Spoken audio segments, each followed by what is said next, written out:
Good afternoon, everybody. This is Mason from Mason Speaks, and I'm here today with Mr. Robin Walker. Robin, how are you today? Very well, thank you. Good, good. Thank you for joining us on this second episode of this podcast series.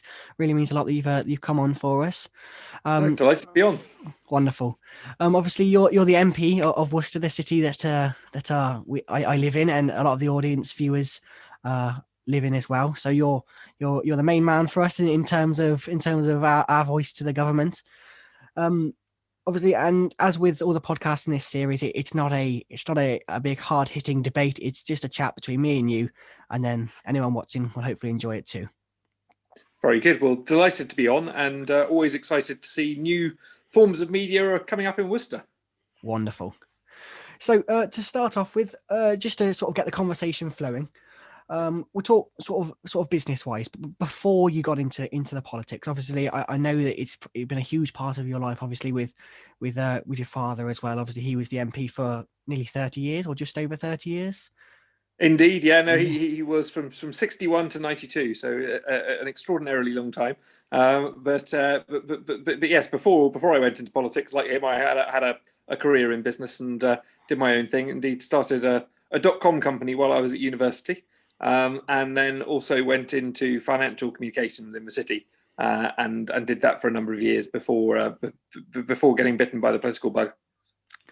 Wonderful. I did read about slightly what I could find anyway about your internet company that you had. Are you able to elaborate on that anymore? I mean, I looked Yeah, into it, I sure. couldn't. It was a time when I was busy studying history at university. It was a time when the news was full of people like Martha Lane Fox and lastminute.com, people who are making a great fortune out of launching these great websites. And I just had an idea for a website and for something I thought ought to work, which was to do with selling property online and to do with the fact that most people, when they're looking for a property, they know where they want to live. And so instead of what in those days, all the websites that sold property just had long lists of what was for sale, I thought it would be a good idea to have a map so that you could explore the map, you could look for where property was in a particular area, and you could then find the properties. And I mean, this kind of thing seems obvious nowadays. We all go on sites like Prime Location and so on and so forth. They all have these things. But in those days, they didn't. And no one was using interactive mapping in that way. And so that was basically my concept. And I luckily had a friend who was a computer geek who was able to put together the software to make it all happen.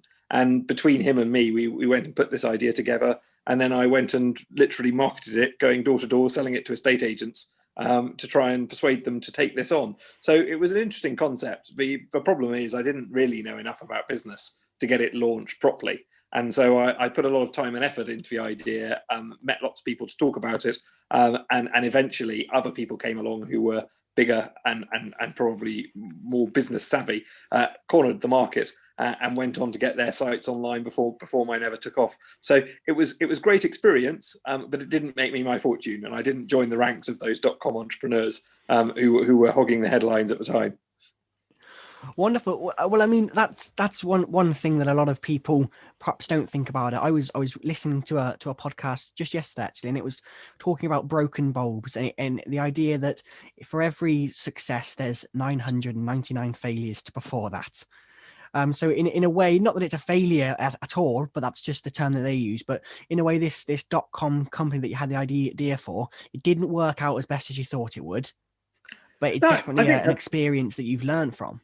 Yeah, absolutely. And actually, when I did then go and apply for what you might call a proper job, going and doing interviews and that side of things, what I was able to talk about is what I had learned from that experience and how I'd taught myself to sell a concept and an idea, and what I'd learned in terms of the financing of it all and that kind of thing. And so I think everything of that sort, if you try something and if at first you don't succeed, you can usually take learning out of it, and that can help you in other ways. So for me, it was a useful experience. I did decide shortly after that that I needed to go and get a job that paid a proper salary, and went off and worked in recruitment for a bit. For the first time going to work in the city of London, which did get me started properly. But it was definitely something I was glad to have done. And actually, in later years, having looked at some of the successful businesses in that space, and having supported some of the amazing cybersecurity businesses in Worcester, I can see the enormous effort that goes into not just getting something like that started, but keeping it running and building up the businesses. So I have a fellow feeling for those people who are starting up businesses and starting out on their own. And that's what a lot of people are trying to do, especially sort of now.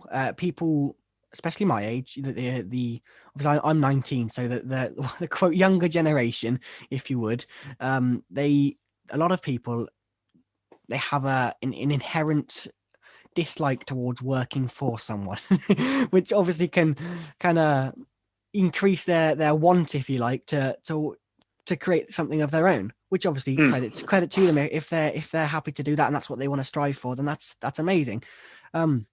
Obviously, in the first podcast, I spoke to a gentleman named Lyndon Wood, who's an entrepreneur, and he gave it, I'd say, advice. It wasn't so much as of advice, just words of wisdom and that kind of thing. Would you have anything to say on that matter about for people starting off young? Obviously, you started off doing your own business, trying to do your own thing. I mean, I think a big part of it is about persistence. It's about knowing that if you've got a good idea, it's worth pursuing and it's worth trying different things to get it going. And I think the other part is, don't let the first few people who tell you no get to you, because at the end of the day there will always be naysayers to any idea. But if you have a good idea which is marketable, then with hard work and persistence and getting the plan right, you can absolutely get it off the ground and make a great success of that. And I think that's where the energy that young people have for entrepreneurial ideas is fantastic. But those that succeed are the ones that keep working hard on it after they've fallen at a few hurdles, rather than those that might necessarily have the most brilliant idea, but don't pursue it. So I think the more perseverance people can show, the more likely they are to succeed in business. Or, as was the case in my case, you get more out of what you've learned from it, even if you then have to go and do something else. And what I found, I had that similar view actually, but I didn't necessarily wanted to work for other people. I wanted to be my own boss and so on and so forth. But what I found is that then when I did go and work for a bigger company, I had a better appreciation of what that offered in terms of the support that was there and the need to work as part of a team. And so it can help you even in those cases where you decide to go and work somewhere else. So definitely a good idea to talk to entrepreneurs, get those ideas and pursue them. And here you are with a new podcast that you've created, and you're getting out to over 1,000 people. That's a great example of get up and go, which will serve you well, whether you're working for somebody else or whether you're working for yourself. Well, thank you very much. That's very kind of you to say.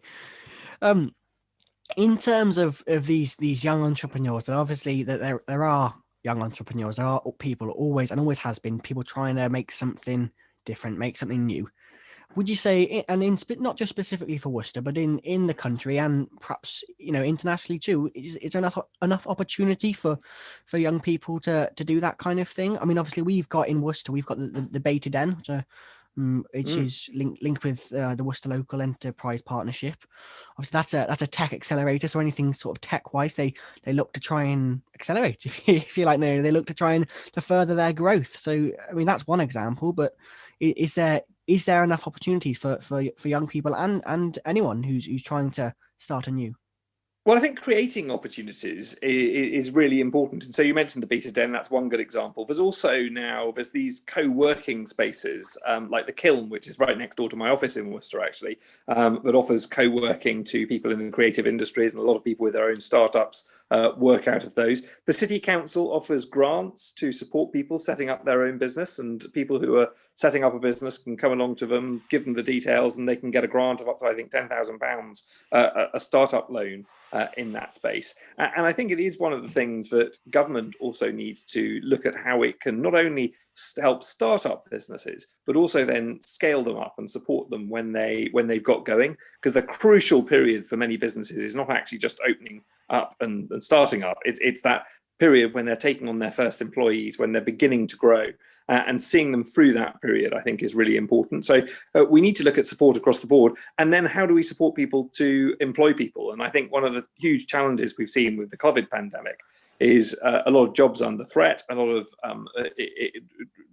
change and transformation, but also the need for businesses to have an incentive to take people on. And that's where I think it's important that we create schemes that support people, perhaps businesses taking on their first apprentice or taking on an employee for the first time, and help those that want to do that to expand. So one of the things I did when I was elected to Parliament is got involved with the Biz Select Committee, looking at how we can support the skills agenda and innovation, and trying to inform government policy on how we can do that more effectively. I think that's a really exciting area, both from a local MP perspective, but also from a national politics perspective, where government can make a real difference for people.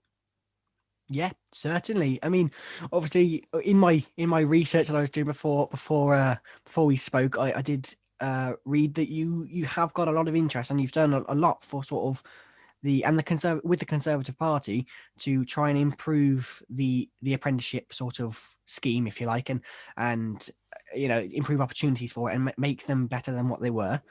Obviously, since you've been elected to Parliament in 2010, if I'm right, that's right. Yeah. What would you say is the biggest improvement that's been made to the apprenticeships system there? Well, I think one of the key things was when we came in, there was a problem with some employers using the apprenticeship brand to market any kind of traineeship, even if it was quite a short period and didn't necessarily give you good qualifications. And one of the things that we did relatively early on was to say that every apprenticeship has to be for at least a year.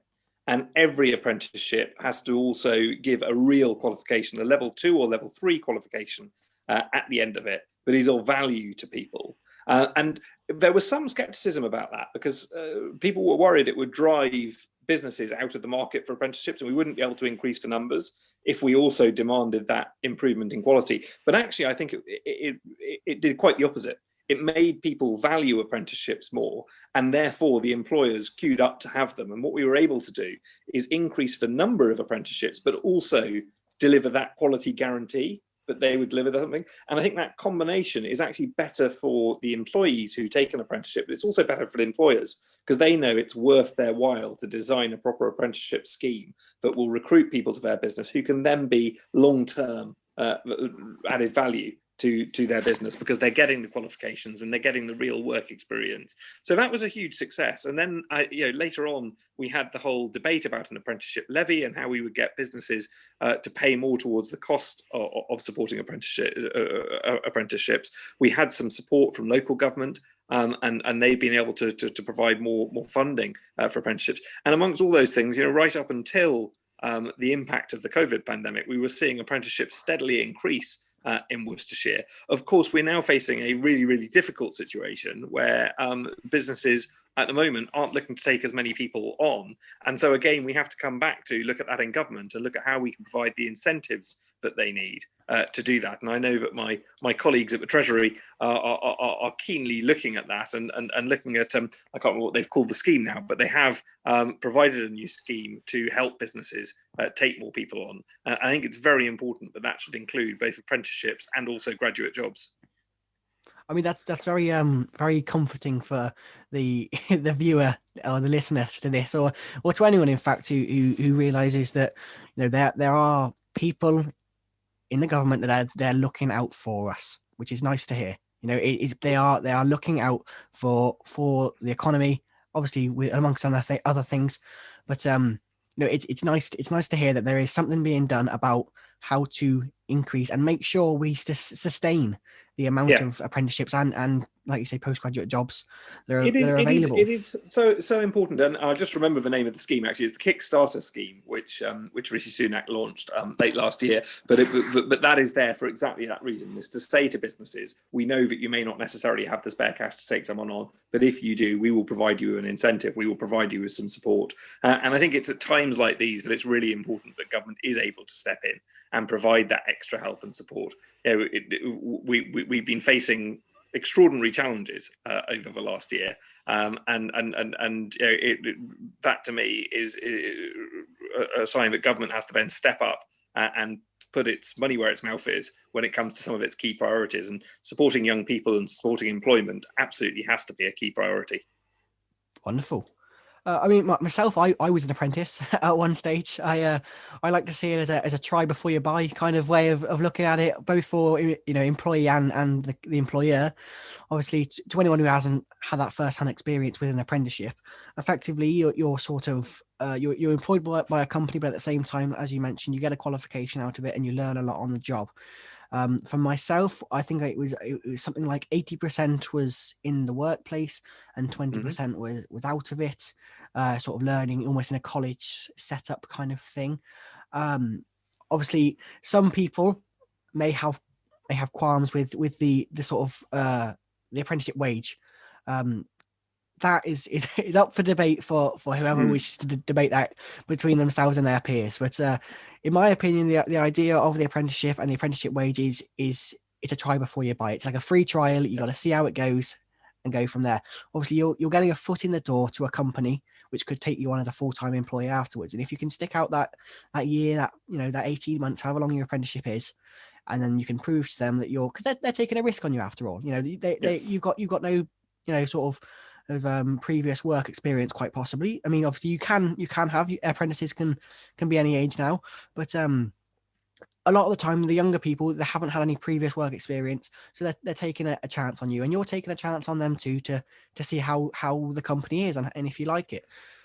I think that's right. And I think also it's important that, good companies that employ apprentices realize that there has to be progression there, and that those apprentices need to be able to get paid more if they as they develop their skills and as they get their qualifications. And what strikes me is that the vast majority of businesses I speak to about apprenticeships, they're not interested in them as cheap labor. They're not interested in them just for the first year, because what they want is the long-term employee with the training that they've designed, who can contribute to their business. And I'm often struck by the number of people in business in Worcestershire who actually started out as apprentices themselves. The best example I can always give of that is Worcester Bosch, which started out as Worcester Engineering, created by Cecil Duckworth, the late Cecil Duckworth, great man, who started as an apprentice in another firm, had an idea, built a boiler in his garage, which was more efficient than any boiler anyone else had previously made, and then set up this business. Now, he ran it for many, many years, sold it for millions of pounds, which he then invested into the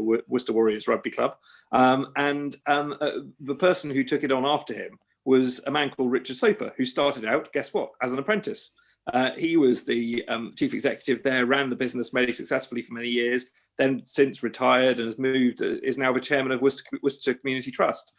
He handed it over to someone called Carl Arnson. Carl Arnson, guess what, started out as an apprentice. And so these are people who are right at the top of one of the most successful firms in Worcester, all of whom started out their careers as apprentices. And it shows for me how far you can go by taking that route in. Yeah, I mean, definitely. I mean, there's a definite trend there with that one specific company, and it's a brilliant trend to see that perhaps not just the standard education system, obviously the standard way of doing it, if you like, the sort of high school, college, university. It's not the only way to do it. There are other ways to do it, which is another great thing to hear for anyone in that stage of their life. I understand, obviously, we haven't got much longer left to record this. Obviously, you've got other commitments you've got to attend to as well. So I've got a few questions for you that people have asked me to pass on, if that's all right. Yeah, of course. So the first one I'm going to ask is in regards to, we will have to mention this at some point, obviously, with COVID-19, the pandemic's had a huge effect on many people, on everyone. It has had a huge effect on everyone, businesses and individuals alike. In particular, and I won't go specifically about a sort of specific organization or category, if you like, but some people have an opinion that there's a discrepancy between districts or between cities of what can and can't be done within England. So, for example, you may have one organization which in Worcester, not necessarily, just as an example, in Worcester, may or may not be able to do all of its usual tasks, or may not be able to open at all. Whereas in another place, in another city in the country, they have been advised that they can. Mm. I don't suppose you have any comments Well, on that at all. Are Well, you aware of that? I think it's important that where there are rules for something like this, they need to be as consistent as possible. Now, obviously, we had before Christmas we had a tiered system. So Worcestershire was in a lower tier; we were in tier 2, and so more things were able to be open here than in other areas.